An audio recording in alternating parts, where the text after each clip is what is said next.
A identidade do falso Deus do Sol e sua ligação com o bando do Chapéu de Palha é revelado, e a suposta importância da Nami em Elbaf. Mas fala galera, aqui para o capítulo 1129 de One Piece, um capítulo bom, esse aqui eu gostei, em comparação aos outros dois eu achei melhor, teve mais dinâmica, interações bem interessantes nesse capítulo, mas chega de enrolar, se eu gostei que é muito importante, se inscreva no canal se vai estar me ajudando e bora pro capítulo. Começando pela história de capa da Yamato, a gente vê que ela chegou na vila Amigaça e encontra com a Otama e a Shinobu, que estava sendo um treinamento ninja. E o melhor ponto dessa história de capa é que a Shinobu voltou a ser gorda, porque a última vez que a gente vê ela tava magra por conta do Aramaki, que sugou todo nutriente do corpo dela. Porém, agora, de alguma forma, a Oda quis retornar com o design dela antigo, que é uma pena. O capítulo começa onde o anterior terminou, a gente vê o gigante Deus do Sol falso correndo atrás do Luffy e dos outros, e o capítulo já começa nos mostrando que aquilo tudo não passa de um teatro, de uma fantasia de um gigante que vive um teatro dentro do quarto dele, uma farsa, ensaiado. E a gente vê o gato gigante correndo, quebrando todas as casas em vez de bloco, enquanto isso a gente vê a Nami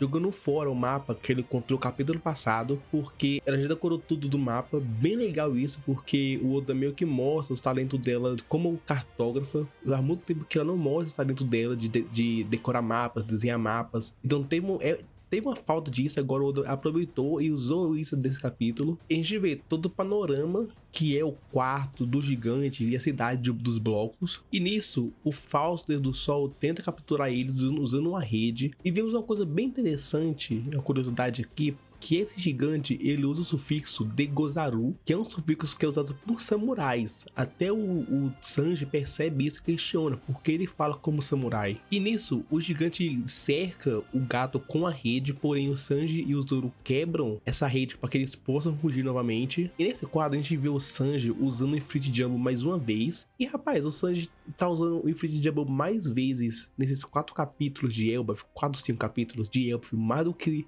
usou em toda a Gearhead. Não só isso, como ele usou o Ifrit Jumbo sem estar com genes ativados, mostrando que ele meio que conseguiu superar, conseguiu evoluir o seu corpo para que possa resistir ao calor do Ifrit Jumbo, assim, sem ter que ativar o modo genes para ter um poder maior. Então isso mostra que ele tá com um corpo normal, ele teve um buff maior ainda durante a Gearhead. Bem legal ver isso. E nisso, o Deus do Sol descobre que o Deus Coelho foi morto e comido pelo Luffy e o seu bando, e ele começa a achar graça, porque ele percebe que a história dele tá começando a ter vida, mostrando mais uma vez que ele é tipo o mestre dos jogos. Tipo, quem joga RPG sabe que tem sempre um mestre dos jogos que meio que conduz toda a jornada, e o Deus do Sol, ele meio que é isso. E vemos que os moradores de lá, eles aproveitam toda essa treta do Deus Gigante do Sol indo atrás do bando do Luffy pra fugir, mostrando que ninguém tá lá por vontade própria. E nisso vemos que o tal falso Deus do Sol fala que ele não concorda com Hyruujin de seguir o bando do Luffy, de se aliar ao bando do Luffy, mostrando que ele conhece o bando do Luffy, porque ele tá chamando pelo nome e usa meio que o sufixo Tazo, que é usado para personagem de anime, mostrando que esse gigante, ele é meio otaku. E outra coisa interessante foi o Luffy usando Gear 4, dessa vez agora só no braço dele, bem legal isso. Muita gente achou que no capítulo retrasado, aquele capítulo onde tem o foco da Nami e eles derrotaram aquele gato-leão e foi o combo do Luffy e Zoro e Sanji, todo mundo achou que aquele capítulo fosse meio que um erro, meio que ilusão, erro, porque tem muito erro naquele capítulo sim. E um deles que eu achava foi que o Luffy, ele fala Gear 4 e mete um Whisper, sendo que aquele parecia um Gear 3. Então realmente, até eu achei que era um erro, mas parece que não, parece que realmente o Luffy consegue agora usar separadamente o Gear 4 sem se transformar. Então bem interessante isso. Isso mostra que o Luffy, ele tá com muita maestria em sua fruta agora, consegue controlar muito melhor a sua fruta, fazendo com que ele gaste menos hack e menos energia, assim, usando só uma parte do corpo. Bem legal também. E nisso descobrimos que o falso Deus do Sol é na verdade Rude, um membro dos gigantes, dos piratas gigantes, que é comandado pelo Hyruujin, então ele é subordinado do Hyruujin, e que um dia ele recebeu o Sunny através do corvo dele, Mugen, que trouxe o Sunny até ele e que tava todo mundo dormindo, porque o Sunny passou pela meio que uma névoa do sono, enquanto tava indo de Egghead pra Elbaf.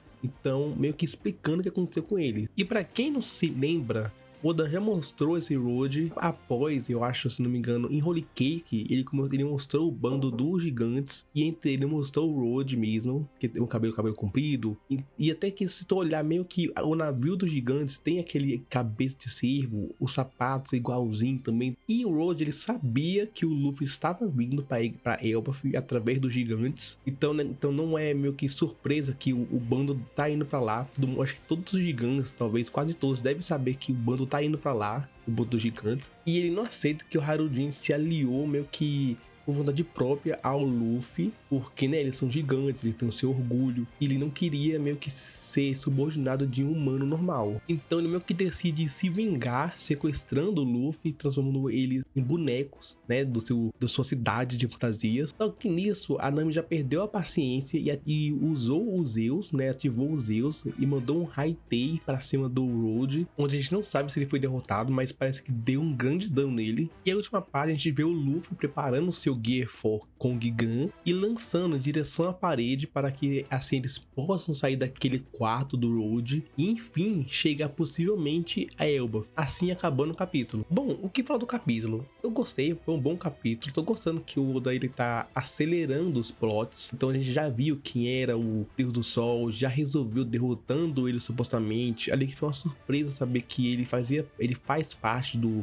bando do Harudin, essa ideologia dele de não aceitar o Luffy como superior a ele. Então bem legal isso. Além que eu achei bem interessante esses dois aumentos de poder do Luffy e do Sanji, que eles agora conseguem ativar tanto os genes como o Gear 4 sem precisar um se transformar ou outro ativar o genes, né, no quando ativar o Ifrit Jumble. Isso do Ifrit Jumble do Sanji talvez possa, com ele ativando sem os genes, possa fazer com que nesse arco ele meio que aumente as chamas dele, para que ele agora precise ativar o gênio novamente para ativar as chamas. E tem uma teoria muito antiga também nisso, que eu achei que tivesse acontecendo, seria bem legal, que é o Sanji ativar as chamas negras. Então, além de esteticamente ser bem bonito, né, tipo a Materaço de Naruto, também podia fazer alusão ao sua alcunha, que é Sanji perna negra. Então seria realmente uma perna negra pegando fogo. Bem legal esse. E do Luffy também bem interessante, porque ele consegue diversificar muitas habilidades novas que ele pode fazer com isso. Imagina o Luffy ele na forma de Nika, um braço podendo fazer o Gear 4, outro braço mais rápido, né, com fumaça dos Gear Second, além de expandir o poder de ataque dele da área e ampliar ainda mais seus golpes com o Gear Touch, tipo todos os Gears e o Sol. Ia ser muito da hora. Pra mim já é canon isso. Outra coisa que eu gostei foi o foco na Nami nesse arco. Claro, o arco começou agora, mas porém, nesses 4, 5 capítulos, a Nami tá recebendo muito destaque.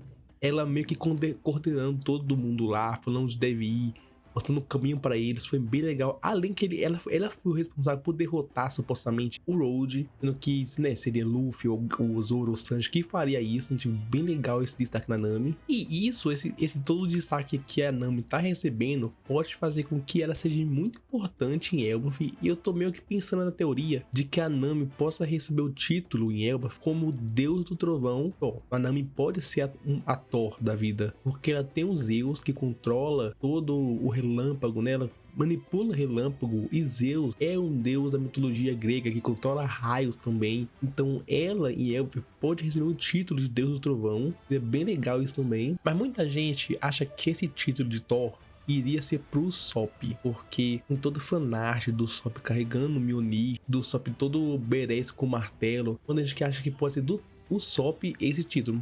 Porém, e se o Sop tiver o título de Loki? E se Loki não for o nome do príncipe? Se for tipo um título, Deus Loki? Porque teve agora, apareceu o Deus Sol, o Road se nomeou assim. E se o Loki for assim também? Não for Loki o nome dele, sim um título. Porque querendo ou não, esses dois títulos iriam combinar bastante com a Nami e o Sop. A Nami controla o trovão, tem os Zeus, então ela tem o Deus do Trovão como título, ia ser bem legal. Ia dar um destaque a mais, um desenvolvimento a mais pra Nami, não só. E o Sop, pra não ficar de fora, também receberia o título de Loki, que é o Deus da Mentira, e o Sop, né, conhecido por mentir muito. Então, o que é perfeito pra ele é isso, o Deus da Mentira, o Loki. Eu até imagino o Sop meio que desafiando o Loki pra um duelo, um X1, ele vencendo e ele recebendo meio que a honra, meio que o apreço dos gigantes, sendo meio que realmente conseguindo virar o guerreiro do mar e tendo o título de Loki. Ia ser bem legal. Mas e vocês, o que acharam dessa teoria? E o que acharam do capítulo 1129 de One Piece? Gostaram?